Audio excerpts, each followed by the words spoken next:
No. Did you have any feelings like, yo, this is the last night? Like, 100%. Oh, yeah. Because we knew. So I don't know if you ever mentioned on the show, but so I knew. I feel like I have. Before the 100th episode, and we had texted, and I was like, yeah, 100th episode, I'm done with it. You know I didn't believe that. Did you know that? Yeah. I'm sure you didn't, but. And I just remember sitting there, I was like, oh yeah, this is it, buddy. I'm clearing out of here. That was me. Hurt myself on there. But yeah, I knew. I would have argued that day that we did that 100th episode, I would have argued with Terrence Crawford for 3 hours if you would have permitted it. We sat right there in the front, argued. I'm glad I haven't seen him since he beat Errol. Oh, I thought you said since he beat me. I'm like, what are you talking about? I saw him since he beat you. You guys got anything you want to talk about? Let us know. There's a microphone right there. I know people in the chat wanted to talk a little bit about the heavyweight fight coming up. Real quick, let's get Christina, just real quick, just for a quick second, Christina, please, if you wouldn't mind. One of the premier voices on ESPN. I think in boxing in general. Absolutely. And I can speak for myself. I've worked with quite a few women, and easily one of the best that I've been had the opportunity to sit next to. There's one right there. So let's leave that one down there. Yep. One of the best females I've had the opportunity to work with. Christina, thanks for coming tonight. Just to push it. She's one of the best, but you would think I've never used one of these before. She was slow playing. Already on and everything. Throw a little suspense. So I brought you up because I don't want to bounce away from ESPN and everything going on without at least acknowledging you and having you come up and just kind of share some of your wisdom real quick. Oh, I appreciate you guys. I'm glad to be here. Obviously a fan of you as a person first and foremost, but you as a fighter and now as a host and a personality, and having had the pleasure to work alongside you, not only here in Vegas, but around the world now, Saudi Arabia. I think that was last time I saw you. I'm just super proud of you and everything that you've done. And your other partner on the air, Jamel, got back in the ring. He did.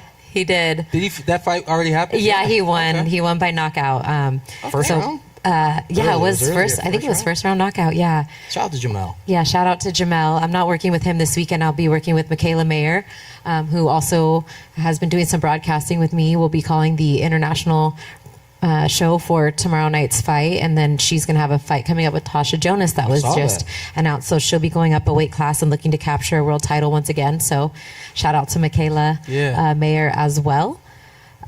But yeah, I mean, I'm excited for tomorrow's event. I'm just excited for the state of boxing in general. I mean, we've had more unification fights lately than we've had in a long time. World title fights. And that's really what people want to see, is when there's belts and there's the high stakes on the line. It's champions fighting champions, and we're getting 2 world title fights tomorrow, and I'm looking forward to it. Yeah. A lot of times, what I recognized when I was a kid was that commentators are always one-sided, and I feel like it's still that way today with some of the broadcasts. Certainly not talking about this broadcast, but when it comes to Shakur Stevenson, I think that there's more positive things to be said than there are negative things, as there should be. But for someone who's been a lot closer to him than obviously anybody in this room, anybody who's on the live feed right now, a lot of times when we're talking about him, they think that we are on his team and we're riding him and we're doing the best we can to big him up. Just kind of speak to Shakur, because I know you've been around him since he turned pro. Speak to him in terms of his maturity, how he's grown as a professional athlete to this point, now getting in the ring in less than 24 hours. Yeah, I had the pleasure of, being there when they announced Top Rank signed him from the Olympics, interviewing then being in the ring with him after his pro debut, and actually he got booed by the fans at the formerly known as Home Depot Center that night. And we've come a long way since then. We talk about that day often when they talked about one day when his grown man strength comes into play and how he's not an entertaining fighter and all. He doesn't have this, star power. And here we are, headlining ESPN, kicking off Formula One weekend. And he's shown that he absolutely has the ability to stand in the pocket and bang when necessary. And to speak to him as a person, I mean, he's a father now. That's matured him a lot. Even today, talking to him in the fighter meetings, he's just confident in who he is as a person. He's making more decisions just on his own, not to, please anybody. I think he even said that in a clip that's kind of gone viral this week about the media and how he feels about them, right? And saying it to the media is always funny. And to the media. He's like boxing media. He's right. Like, I don't give a F about y'all and what you have to say. But you know what? I'm okay with him saying that because he got a lot of pushback after the Nakatila fight and how it was boring and how he didn't perform. And he's like, I know it wasn't my best performance. I'm going to try to show out for y'all. And now it's like, you know what? Bunk all that. Like, it's not about y'all. It's about me and doing what I need to do. And I'm okay with that. And he's become a better fighter. And you've seen the guys that lined up and turned around and walked away. Yeah. So obviously there's a reason for that. Yeah. How long have you been involved with boxing? 13 years. Yeah. Were you watching boxing prior to broadcasting it? Casually. Yeah. Yeah. In 13 years, you've probably been around more boxers than you can count. And this is on the spot. What fighters does he remind you of? Either by personality, by, obviously in-ring performance. Who does he remind you of? I mean, Shakur is special. I feel like he's kind of a combination of a few different guys, right? Mayweather comes to mind because of his elusiveness, his inability to get hit. Sweet Pea, Pernell Whitaker comes to mind. You think about a southpaw, you think about defensive, his personality. His personality has changed quite a bit. I think he's more confident in who he is. At first, he was kind of shy, but he's coming out of his shell more, and I think we've seen that more, like with some of his mentors and Terrence Crawford, and then and with Andre Ward, two of the Ward's guys the one that comes to mind. That come to mind when I think about that too. But I think he's a combination of a few different guys, but he's uniquely his own person, his skill set, what he brings to the table, and then just seeing him now as a man and as a father, the responsibility that he's made some changes in his personal life to really hone in to be a better professional, and I think that's going to show in the work that he's going to display tomorrow night in the ring. Got anything for? No, I'm a fan. I got a question about Navarrete. I mean, Navarrete? Oh, boy, what? Just your thought. I gave y'all my thoughts on Navarrete. Like, I want to know your thoughts on Navarrete. He's an anomaly. Me and the team were talking about it. I mean, this guy is like everything you would tell a fighter not to do, he does. From training to diet to pattern to how he warms up. You would watch him train in the gym and you're like, this guy is not going to win. I heard about his diet. I heard about his diet. Lack thereof. And so when he was fighting Liam Wilson, I was like, that's what you get. And then he always finds a way. He always finds a way. We were doing the fighter meetings via Zoom today because the fighters are at 3 different hotels. It's all spread apart with this traffic situation. Yeah. And we get the fighter meetings and he like takes a bite of something and puts it down. I'm like, what were you eating? What were you eating in the bed, right? Twinkie. You can't say that right now. Did I say F-word? No, you can say I didn't even say it all the way. It was a fucking Twinkie. Okay. It was. But that's just how he does. And he's going to go out there and then he's going to whoop ass after eating Twinkies the night before because that's just what he does.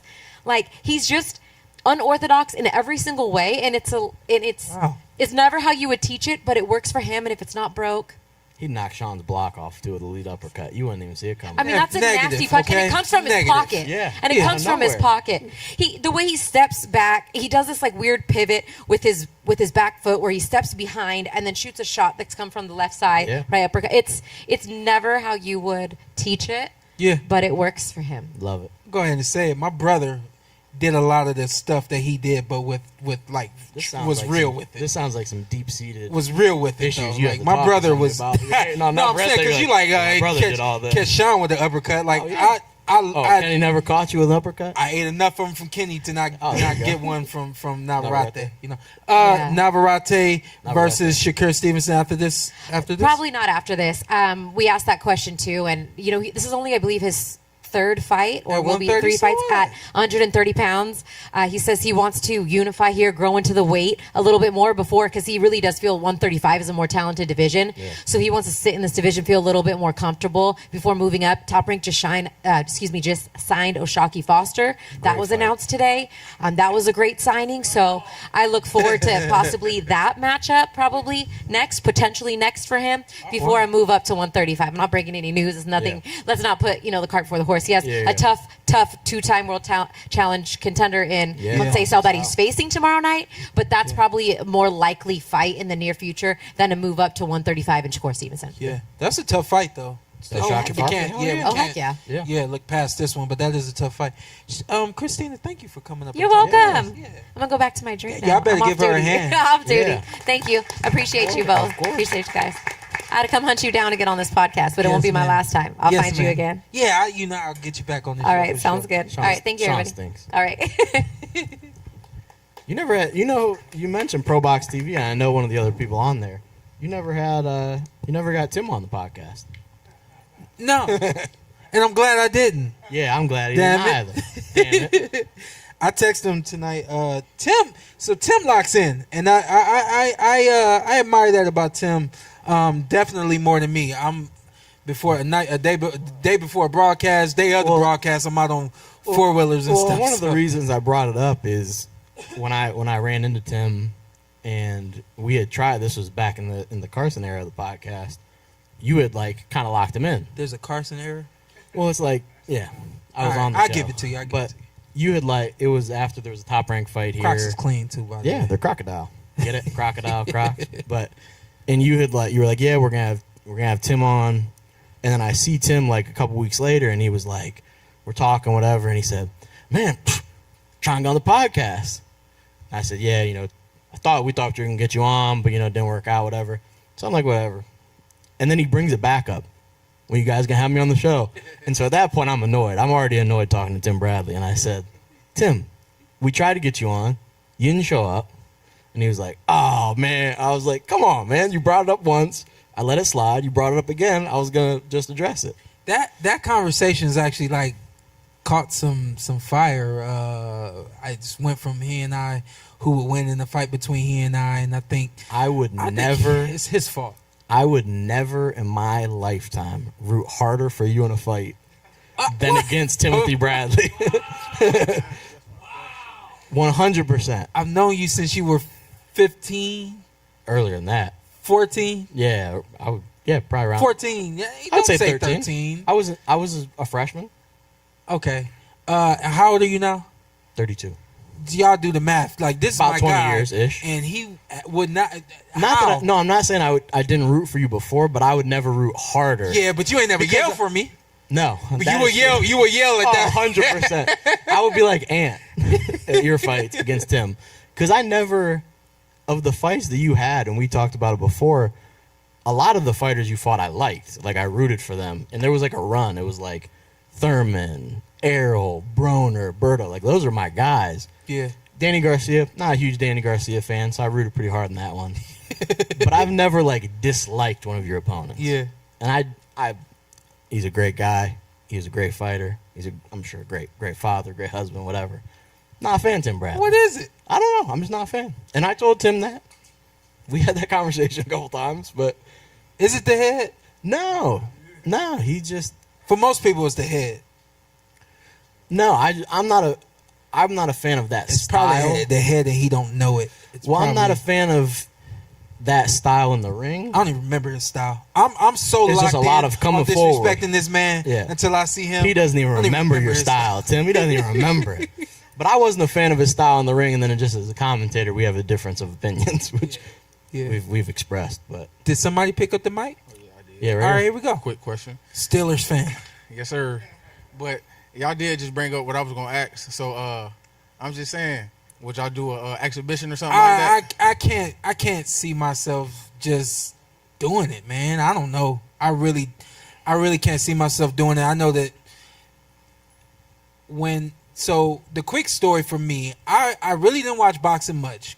As a kid, even when I turned pro, I wasn't watching boxing much. Before, I think this was either when I first turned pro or right around that time. I'll never forget, he fought Devin Alexander, and he took the belts from Devin. And what I remember about that fight, I don't remember the fight. I remember post-fight, before the mic came over to him, and before the camera even hit him, you could hear, "Bring me my belts. Bring me my belts." And that hit me. That's how you take somebody's belts. That stuck with me. Yeah. And so, of course, I went on to pay attention to him, and watch take his whole Devin career. Alexander's belts. And when I watched him fight Ruslan Provodnikov, that's when Tim earned my undying respect, my never-ending appreciation for him as a fighter and as a person. And I even told Tim to his face, I said, Tim, I need to tell you, watching you fight Ruslan, it leveled me up. That's how you fight. that is a warrior. And no defense. when you see me in a fight, and I say I hope to never be in that position, but if I ever get put in that position, I saw you go through it, so I know I will go through it. And if you ever see me in that position, like Jay-Z said, I said, I need you to understand that when you see me in that position, know that because I watched you do it, that's what gave me the courage and heart to be able to do it. And so, that fight is what got me his respect, or got me respect for him. And I was like, you know what? If it was anybody I could go against that I know is going to be there to the end and I know it's going to give me everything, it's Tim Bradley, So I wanted that fight for a little time. And then, he, went on to do what he did. And he retired. But for real, like, doing this pro box thing and just the way he talked and said he would kick my ass, like, that rubbed me the wrong way. But what that does is that goes to what I mentioned about Tim as a commentator, and what I said to Tim as well is he just goes like just a step too far. He went a step too far because he paints himself in a corner, and it's like, and that's when him and I were talking about it, I said, yeah, but you don't have to say I've never seen this before. You can say I've rarely seen this. You don't have to say I've never seen this, because then somebody's gonna be like, wait, you saw that in this fight, and then you look like an ass. And so to answer your question though, I have not. I haven't seen him. I'll see him tomorrow, and it'll be nothing but love. I'm sure I'm gonna poke you with the that bear, book bag that and he gonna poke the bear.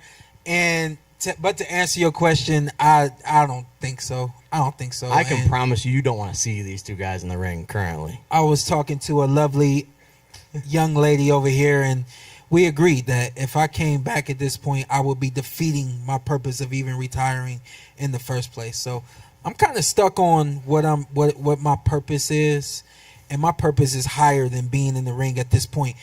And I'll say until I die, man. Like I've grown to understand that I owe everything that I've done to this point in my life to boxing, if not to boxing, to my mom and my dad, if not to my mom and my dad, to everyone around me who helped me get to where I got in the ring. So much so that I just, I think that there's more for me outside of the ring, and there's ways for me to help those who are getting in the ring. And I'd rather do that without having to get back in the ring and go back at it. But I ain't gonna front, bro. Like, he fired you up? He fired me up. That's man. funny. He fired me up. Yeah.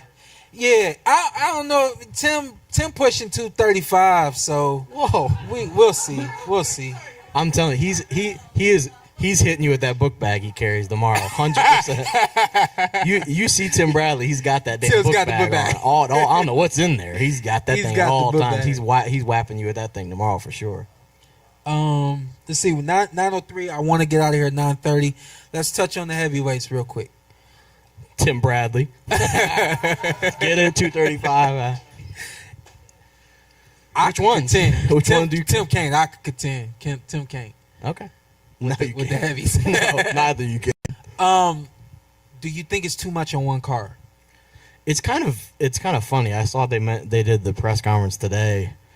It's just funny to have Anthony Joshua and Deontay Wilder on a card not fighting each other.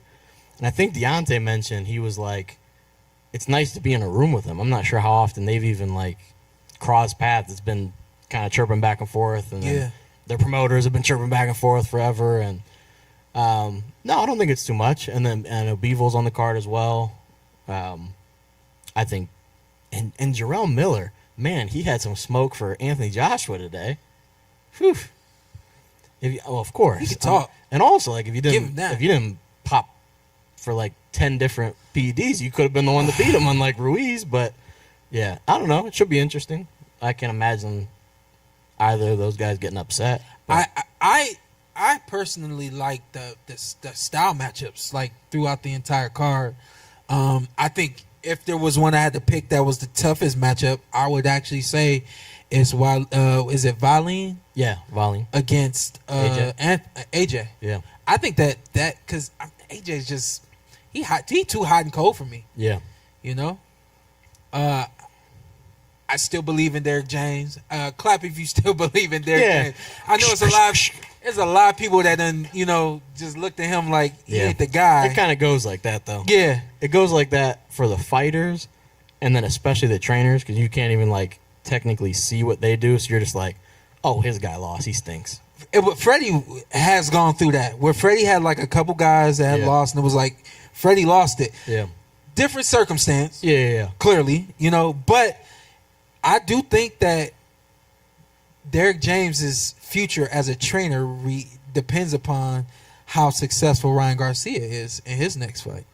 I think the way he looks determines the way we view and accept and believe in Derek James moving forward. Think so. Yeah. I think he's got enough guys though. Like Frank Martin, I think he had a little bit of a rough go. I think his last fight, but rough go. It happens. He had a rough go and he won. So you'd rather have a rough go and a win than a loss. I mean, like think about that as a coach. It's weird. Like you need champions in order to be considered a high level trainer, high level coach.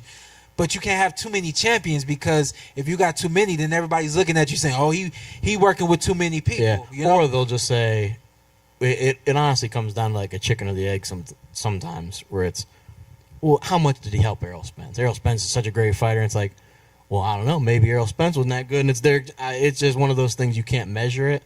I truly do feel like Derek James and Errol Spence are a lot like he's still the best trainer in boxing. Andre Ward and Virgil Hunter, in the sense that they kind of made each other, and I feel like Errol and Derek made each other not from a standpoint of our success together, but just the way they meshed and the way they worked and the way that they've done things.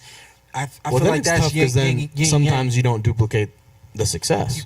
Where it's like Virgil Hunter, everyone's like, well, I want him to train me. It's like, I'm not Andre Ward, so might not go as well. Yeah. But I have no doubt. That kind of backs up what I'm saying though, about for Derek. Sure. You know what I mean? Yeah. So I don't know. I still, it's easier for me that we've seen Derek James work like fights in person from a close enough range to hear what he's saying.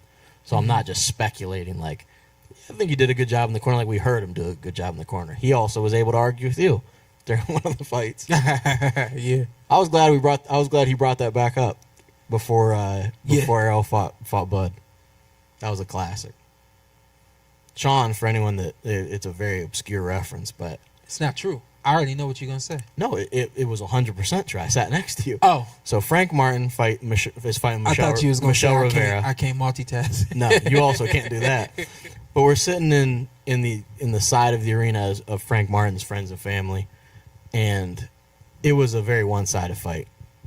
Frank Martin, great fighter, was doing his thing, and Shawn all of a sudden starts to yell instructions. This was two No, rounds? it was more than that. I Three? think. Yeah, probably 3 or 4. Three. And he starts yelling instructions to Michelle Rivera. Meanwhile, we're surrounded by Frank Martin's friends and family. Yeah, I ain't considered that. And we're also, I like Frank Martin, so I was rooting for him a little bit. Not that I really cared who won it. And I'm like, dude, Antt and I are looking at him. And then Derek James turns and says something. And he's like, no, tell him. Because Derek James, he said it when we had him on. He's like, I wanted it to be a competitive fight. Yeah. And, like, you're making him better. I can hear what you're saying. I was like, dude, what are you doing? Just in the middle of Frank Martin's family. And he's like, no, here's how you beat him. I was probably a yell away from somebody standing up. Yeah. Not giving a damn who I was, and I would have 100% been on that individual side. Carson will fade to black immediately, like the Homer Simpson gif, where he just fades into the bushes. That would have been me. Somebody throws a chair at Shawn. Tough break. So I heard Leonard Ellerby is in the room, or I said Ellerby. Antonio Leonard is in the room. That's a little embarrassing, but if he wants to come up, I mean, come on. And come on, Antonio. Come on, baby.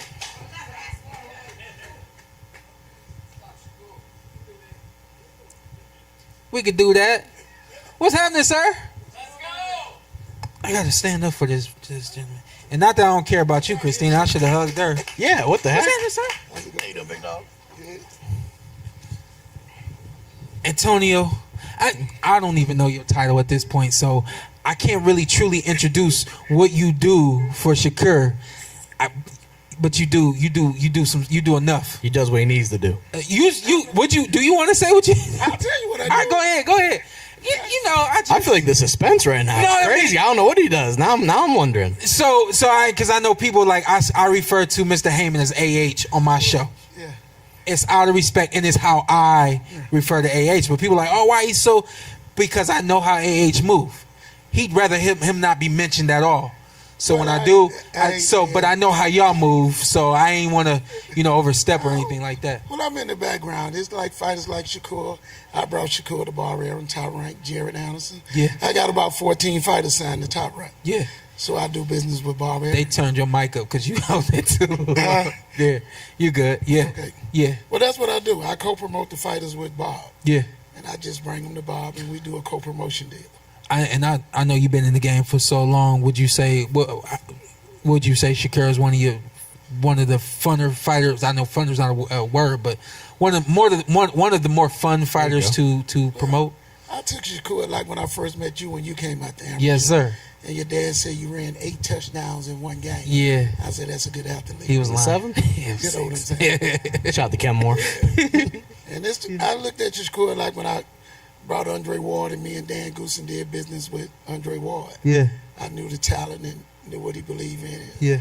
And, I look at a fighter, what they do outside the ring, Yeah. to know if they're going to be great inside the ring. Yeah. It's kind of like with you, you never drank, never smoked. You got an athlete that does that, and you got talent. You pretty good got a good chance that, and done as many amateur fights as y'all done. You don't want 90% of your amateur fights. If you do the right things outside the ring, most likely you're going to fight for a world title. Everybody's saying that Shakur is really just growing up and has grown up tremendously in the last couple of months. Of course, having a baby, being married. You as a promoter, and I know most boxing promoters would rather see the marriage and the baby, all that come after the career. Obviously, in some cases that doesn't happen. How has that? How have you seen the changes with him and since everything? Well, I think that was a good thing for Shakur, you know what I'm saying? Because Shakur is not like a really party guy. He don't do the club things and like to party and all that. And once his daughter came in his life, it just changed everything. I mean, he loved that daughter more than anything. Yeah. I just left him when I came over here, and all he was doing was just playing with his daughter. Yeah. You know what I'm saying? So he loved that family thing. He's the oldest of 9 kids. So he take care of his mom, his brothers and sisters. He been doing that ever since he turned pro. And he just a family dude. Most people want to be by themselves. All his family and everybody's up there in this suite. And that's the way he people around him like that. Clear this up for me, because I know as a coach, it's always said you can't train 2 fighters the same. Me being a father, I got 2 sons. I don't teach my sons the same. There's some similarities, but for the most part, they're their own kids, and I treat them separate. Clear this up, because I think that there's this stigma for promoters and managers where this is how we do the business. How do you treat your fighters, and how does everything work with you and the business and the relationship with your fighters? I don't even let my fighters hang together. You know what I'm saying? Because the ones that don't make all the money want to be treated just like the ones that make all the money. Oh, wow. So I don't even let them hang out together. Yeah. You know what I'm saying? Because you would be amazed that, things change a little. They pay attention to, think, you treat him a little this and that. So I try to keep them friends on their own, but I don't be like, hey, y'all, let's all go out and do this and do that and do this. I mean, if they friends and the best of friends, like Shakur and Terrence are great friends. Yeah. And that's when I knew Shakur had something special. I seen him spar with Terrence even before he turned pro. And I asked Terrence, so you be taking it easy on Shakur? And he said, no, Tony, he really is that good. I'm really trying to hurt him. Yeah. He's that good. Yeah. And that was when Shakur was 17 years old. Shakur came to Vegas one time, and I had just finished training. He was like, yo, we sparring this week? Yeah, I remember that. I said, no. Yeah. I said, I'm at the end of my camp. You know what I mean? Yeah. But he's a guy like that. Yeah. He wanted to spar with everybody. That was great. I was with him that day. He was like, man, I want to work with Shawn. I said, man, Shawn is a big guy. Yeah. He said, I know, Tony. I want to see if I can handle Shawn. Yeah. Same thing he did with everybody. Checker. He wants to spar with the best of the guys. It ain't about can I beat him. He just measured himself that way. Shawn actually went and sat in the car for a half hour after that. He didn't actually have to go home. He was like, I'm just going to wait till Shakur leaves and I'll go back in there and do more work.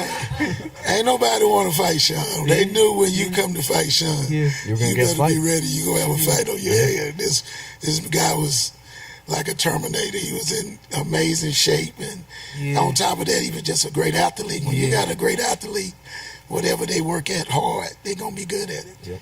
So you got De Los Santos this weekend. Tell me what you think about the matchup. We're going to smoke him. Yeah. It's just certain fighters like a Floyd Mayweather, guys like yourself, like, hey, Shawn is, going to beat you. It's going to be however you want it, but he's going to beat you, so whatever fight. But you got some kids that got some special gifts and special talent, like a Floyd, Andre Ward, or Roy Jones. They just so gifted with their eye coordination that you got to say, you ain't going to beat these guys unless you knock them out. It's just something crazy coming That's from a hard battle when you say, you're going to have to knock him out to beat him. So the question that I was thinking of, and by you saying we going to smoke him, I really wanted to ask, like, from a standpoint of being a promoter and matchmaking fights for Shakur now, you always measure risk and reward. You measure who's going to challenge him, who's a threat. What's in mind now at this point? Is it just who's going to bring the most money, the most eyes? Look, I can sit up here and clear the eye. I seen Shakur spar Devin Haney. I seen Shakur spar Tank Davis. Yes, sir. See, I witnessed that. Yeah. So they can say what they want. Yeah. I seen it with my own eyes, and I can tell you, if it go anything the way that sparring going, they gonna have to knock Shakur out to beat him. Y'all may not understand this question, but did it look the same? I seen him in. I'm gonna say it. Shakur made that. I seen Tank try to wear Shakur out where they boxes 30 minutes straight, nonstop. Oh wow.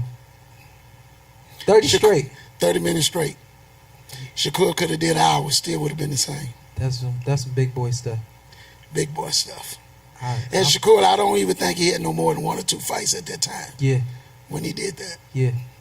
And then when he sparred with Devin, did the makeup look the same? I know they were doing longer rounds and stuff like that. I'm gonna be actually when him and Devin sparred, that was when they was amateurs. Okay. So I wouldn't have to witness that. Okay, got you. But I witnessed the Tank thing. But I seen Devin sparring with Shakur. You know, like everybody, you can YouTube and see it. Where was the sparring at when they tanking? In Baltimore. Oh, we went to his gym. Oh, y'all was on some Kenny Porter type stuff. We pulled up on Let's him. roll up. Just like we did with Lomachenko. We pulled up in the Bay out there in California. Yeah, yeah. And we went to see him. Yeah. Lomachenko know what it is. Yeah. He knows what it is. You seen... and that's when Lomachenko was at his best. Yeah. Ooh. This kid, Shakur, is special. Yeah, I know. I know. You done admitted it. I watched him. You done said it. Compared to them guys, you don't think they can beat him? I watched them, and I clearly I know there's a difference between sparring and an actual fight. But when I see two different guys with two different styles, and I'll explain to y'all while I asked him, did it look the same? I saw Shakur spar two different guys with two different styles. Yeah. And when they got in the ring with him, his range, his distance, sharpshooter, just completely stopped what they could do, and they start fighting the way he need them to fight. And I saw him spar about 6 rounds. And to give you guys more context, the first guy he had was a boxer, liked to move, liked to throw the jab and just move. Dude stopped moving. Dude stopped throwing the jab and was in the middle of the ring with Shakur and can't catch Shakur, and Shakur catching him. Then got in the ring with a smaller, stocky dude, a lot like me, whatever y'all want to say. And the dude was came out for a good 20 seconds, trying to come right at Shakur. Stopped that. And they got this pressure fighter in the middle of the ring trying to box with him, because the pressure fighter don't believe that I can get to him with this pressure. Made two different styles look the exact same in just 6 rounds. And when I saw that, I said, yeah, I don't know what he looking at. He looked like he been here before, because he see everything before it happens. And that's when you say, for me, if you say what about him is special, I say he has this eye as if he's seen what was coming the night before and he was ready for it all? I seen Shakur spar with Jared Anderson. I'm talking about not holding anything back. That's what I'm talking about, baby. Jared Anderson. After 2 rounds, I got between both of them and I said, look, Jared, you're going to have to ease up now. You is too big for Shakur.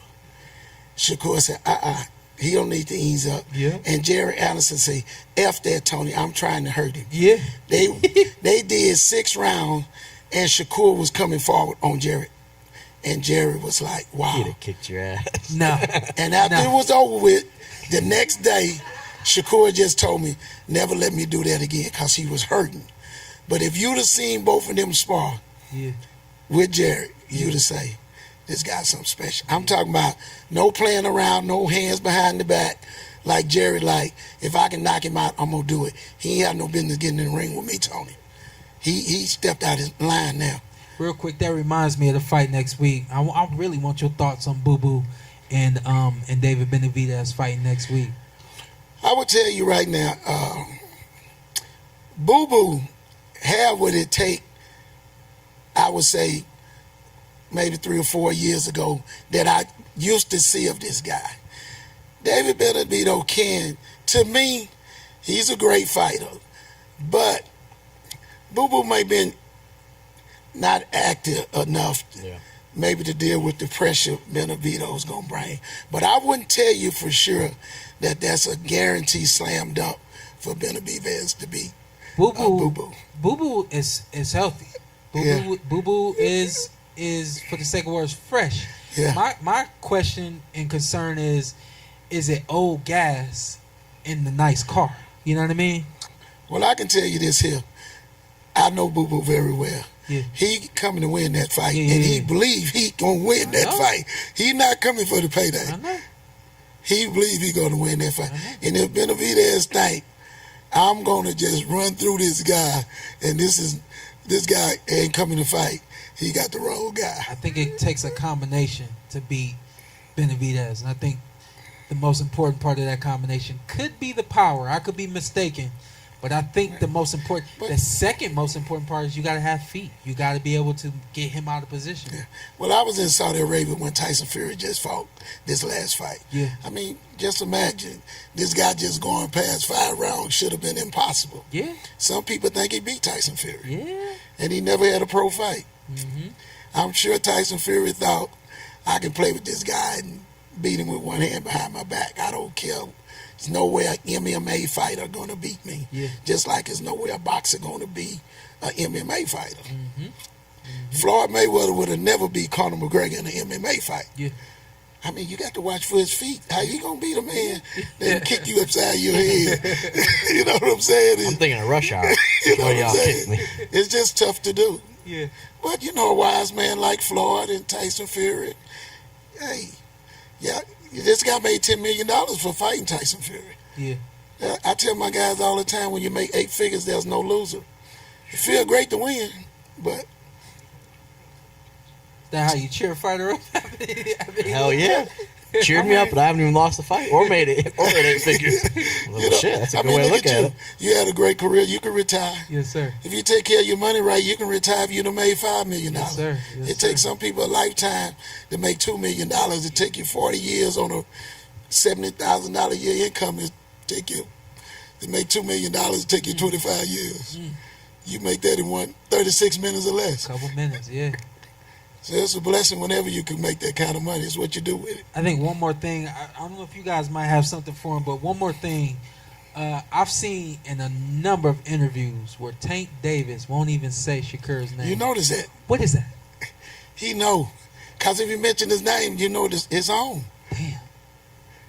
It's on. Y'all talking It's just about like the fight Devin yet? Haney. A lot of people say Devin Haney offered Shakur 25%. I The see. bottom line is that never was offered. I see. We can just get away from the 25%. Sure. I mean, you made the number right, we'll fight you. You know what I'm saying? We I can argue take with somebody. He take the offered him percentage. 25% of what? What? 80% of zero is still 0. Tell me what you're willing to pay me, and we can get it on. And these are the conversations that y'all don't get the privilege of having. The only thing y'all see is, we offered them 25%. 25% of what? Of what? That was my question this whole time. That's cool. Y'all offered, and what, something about the belts. We offered them all. We'll see what 25% look when he fight this guy. They probably have a half arena. Lomachenko filled up the arena here when he fought. Yeah. That's who did it. Who on the list? I'm sorry, last question. Who on the list?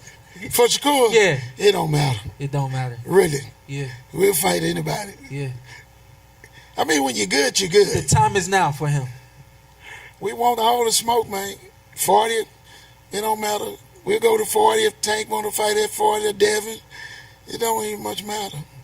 I mean, when you live boxing and you really, really that good, it's like, can't nobody else lose. It's not like a basketball game. You can score 40 points and still lose the game. Yeah. You know what I'm saying? Quarterback can throw for 10 touchdowns and they can still lose. At 3 seconds left, interception of the team win the game. When it's one-on-one, it's between me and you, man. I'm better than you. Dang. Well, Mr. Leonard, man, I appreciate your time. I appreciate being here. My dad. Did my dad? That's my guy. Where he at? Where kid He at? made it in here. I don't see him. I can't even see out there. He came in. And left? He came in and left. That was That's all hilarious. right. Because I was going to have him come up here with you. Okay. Yeah. Yeah, I'll see him tomorrow. He coming to the fight tomorrow? Maybe not. I'll be there. I'm not sure about him, but I'll be there. Okay. Yeah. If your dad came and left, that's all time. His dad, let me classic. tell you something, man. His dad, like, when I first met Shawn, it was almost like his dad was a great fighter too, but he knew what I didn't do, my son gonna do. Yep. It wasn't no doubt about this. Yep. Shawn ain't have no choice but to become world champion. Yep. I mean, it was like no choice. Yep. He gonna become world champion, whether he like it or not. I like this y'all style. I like it. Yeah, like- This is a true statement. I was like, wow, man. He either gonna whoop all these guys or he gonna have to whoop his dad. One of the two, because his dad was like, son, you is gonna be world champion.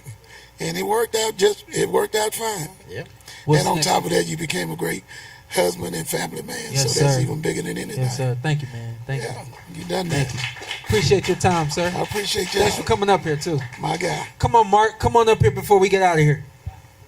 That's my guy, Mark, man. He's an incredible guy.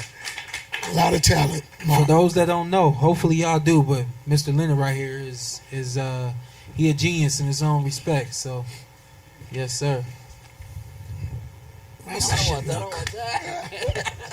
Mark has shut this whole thing down any minute. He I runs think- the whole operation. He wants to end it, he ends it. Is this the party you expected? Listen, I'm blown away by you guys. I'm a kid in a candy store. 6 years in the boxing game world, embraced, not embraced, loved, hated, doesn't matter. The boxing community is special. And, he texts me, said, I'm rolling in. Yeah. You text me, hey, I want to do this thing at the space. You told me you wanted to do the thing in space. Well, I said, listen, make this your home. I don't have the platform. You have the platform. So I want to say this right now. While people in the chat, they said we need to do this. We need to make this a tradition. We need to start doing this before the I big said to fights. Christina and Alan, I said, every time there's a fight in Vegas, we do this. Yeah. The night before, we build it. We make a boxing mixer, bring the boxing community together. One of the things I love about going to New York City, it doesn't happen anymore, but originally we would always stay at the Stewart Hotel directly across the street from Madison Square Garden. And that lobby became a scene for the post-fight hang. Oh yeah. People would just flock into that lobby, and it became just this community of boxing fans, supporters, industry, managers, agents, fighters. Yeah. Win or lose, didn't matter. We all hung out in the lobby. Yeah. And I knew when I got hired by Top Rank early that I was like, oh, this community is special. Yeah. There's a lot of communities that are special, but people make the community, right? And the boxing people are so special. And I think you're onto something. I think every time we do a fight in Vegas, doesn't matter who the promoter is, promotional company, what network, Yeah. we just throw a thing Yeah. that brings people together, Yeah. the boxing community together, shoot the shit, and then we go to the fight the next night. Mm. And then maybe we do it again after the fight. Who knows? Everybody has their after party. So that's why I think the night before the fight The fighters are obviously in their rooms chilling, relaxing, sleeping, but everybody else is like, "Ooh, I can't wait for tomorrow." Yeah. Well, So let's do a fight thing. next Saturday, boys. Good luck. That's right, there is. Next, No, you guys just said it, man. I like your Crocs, by the way. Those appreciate are it. nice. I'm clean, ain't they? Yeah, Not really, but it's all I right. keep them clean. Mark, you seemed nervous tonight, man, when I first came up here. And I just like, what the hell is that? You are a performer. How? I don't know. I got one of the best managers in the business You don't sitting have no beside suit me. on right now. Yeah, no suit. Oh, you got that suit on. Yeah. Oh, Magic don't work. That's the transformation. Yeah, that's When right. you go down, there he ready to go to work. And he one of the best that do it. This guy's very good. Yes. He's good. I'll take it. If he's saying that, I'll take No, it. no, he's good.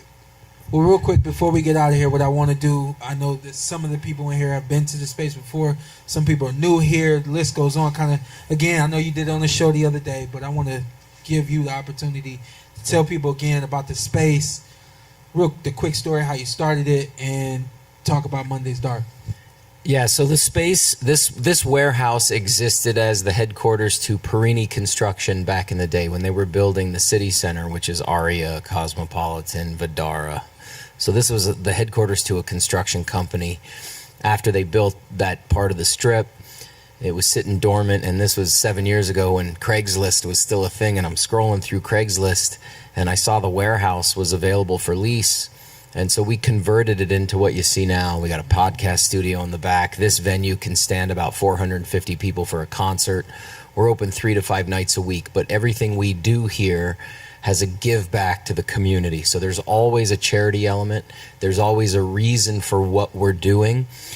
So if, for example, there's an event in here, we'll partner with Life is Beautiful. We'll get bands up on stage, and we'll help local bands have a presence so they can come up here and perform, and we'll get people in there to see them. On Monday night, you mentioned Monday's Dark. That's my baby. That's my passion. Every other Monday, I host a variety show in here with 350 folks, and in 90 minutes, we'll raise $10,000 for a different local nonprofit. We've been doing that for a decade. We've raised over $2 million for Las Vegas, $10,000 at a time. We never repeat a nonprofit. It's always to give back. It's always to pay it forward. And, I've been blessed and fortunate to come up through the Broadway world. I was a Broadway performer for many years, a part of many shows. And then I got the job with the Vegas Golden Knights. I've been a voice and face of the Vegas Golden Knights since its inception. Top Rank Boxing is based in Vegas. They saw me at a hockey game. They're like, hey, come work in boxing. And I didn't hesitate for a second, because at that time I was just a fan, just like everybody else. I watched, I bought the pay-per-views, I went to the fights.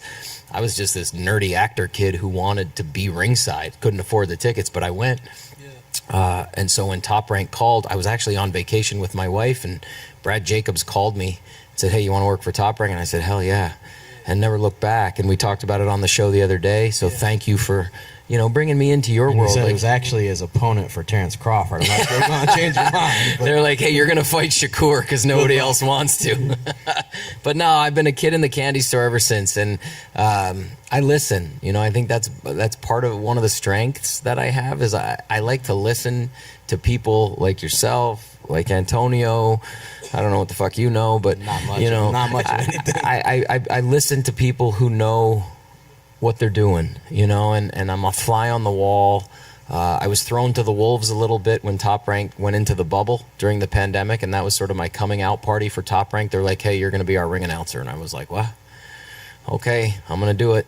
So I stood on a platform outside the ring with a mask on, getting tested every other day for COVID, and I got more reps. I said this on your show the other day. I thought about it. We did fights on Tuesday and Thursday during the pandemic in the bubble, and I think I got more reps as a ring announcer in 2 months than most do in a 5-year span.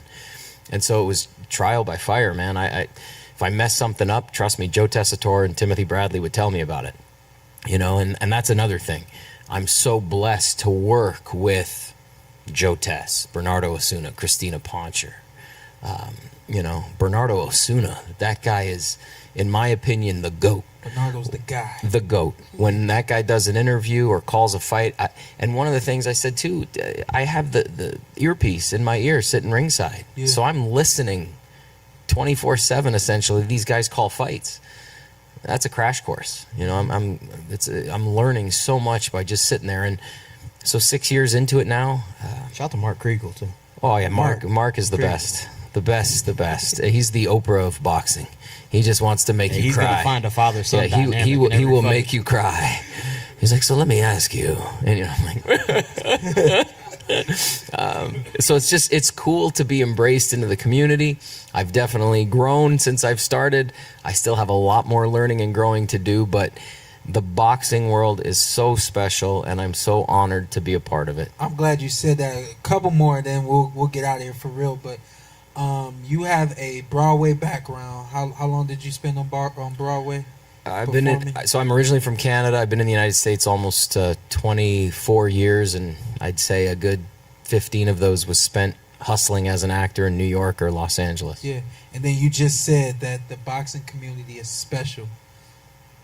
Talk to us. I think a lot of you guys have your own reasons why you love boxing, why you appreciate boxers, why you have a respect for boxers, but I always like to hear it coming from somebody that doesn't come from the boxing world for the sake of words. Like, tell us why the boxing community, why boxers, why boxing, what's special about it. Well, I think it's because everybody, regardless of what you do, has a fight.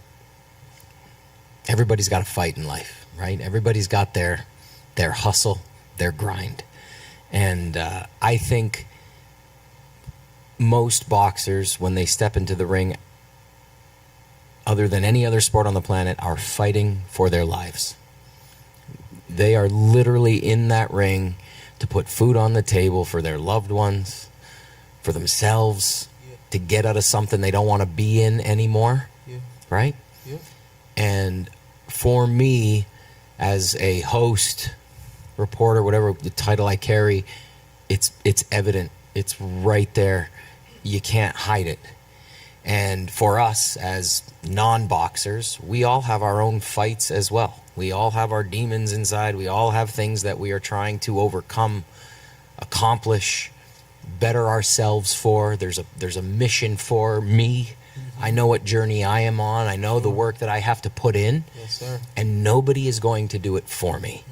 And I don't care if you are the best manager, best trainer, best coach on the planet. Nobody is getting into that ring for you. You have to do it. And I think that is the appeal, for me anyway, of watching these men and women step into a ring, risk their lives, but know that it's for something that's bigger than they are. And to me, that is sexy. That is exciting. That's what makes the sport appealing. It becomes more than a sport. Look at your story, your family, your history, and your story's not done. No. You're telling another story, and you are so good at sitting there and controlling the narrative. And when we watch you on Showtime or wherever you guys end up next, you're part of the reason why we tune in. Yeah. Right? Yeah. The guys that I get to work alongside, they're part of the reason why people tune in. So I'm just so honored to be a part of that little nucleus now. I'll tell you guys the goal that I just came up with.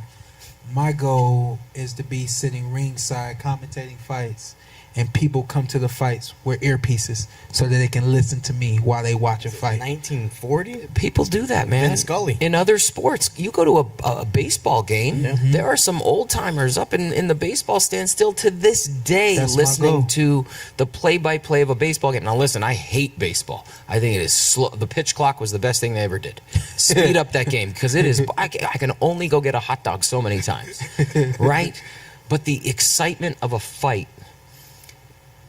when ESPN goes to commercial break, when the guys go to the corner, I'm like, come on, don't go to break. Do that picture-in-picture shit so I can hear what's going on. Yeah. They started doing it, right? Because I think they got the word. They got the complaints came in. Yeah. I want to hear what your dad is saying to you. Yeah. Right? Yeah. And then I want to be able to go, okay, Joe Test, tell me what's going on. Or, okay, Timothy Bradley, Shawn Porter, tell me what's going on. Because you see it differently. Yeah. Let the professional explain what just went down. Yeah. And people bitch about the scores and shit like that. Come on.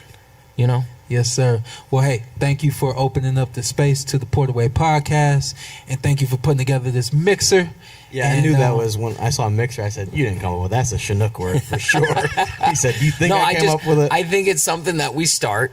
And it's going to take everybody to build everybody online. I was watching the chat. Yeah. I was like, listen, every time there's a fight in Vegas, Yeah. let's just gather here on a Friday night. Yeah. Hopefully these Wednesday nights don't happen too often, Sure. but I think we're doing another one during the Super Bowl. Yeah. I think that's coming, a Thursday night fight during Super Bowl week. I hope I just didn't lose my job. But, you know, I try to get the schedule ahead of time. I got to plan vacations. Otherwise, my wife gets pissed off. Yeah. Well, hey, listen, again, thank you. And thank you guys for coming out, for tuning in online. And this is the PorterWay. We'll see you on the next one. You're good.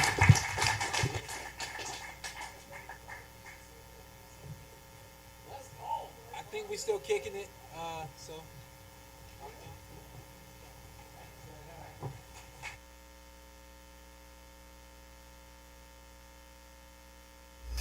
L dog, nothing but the black.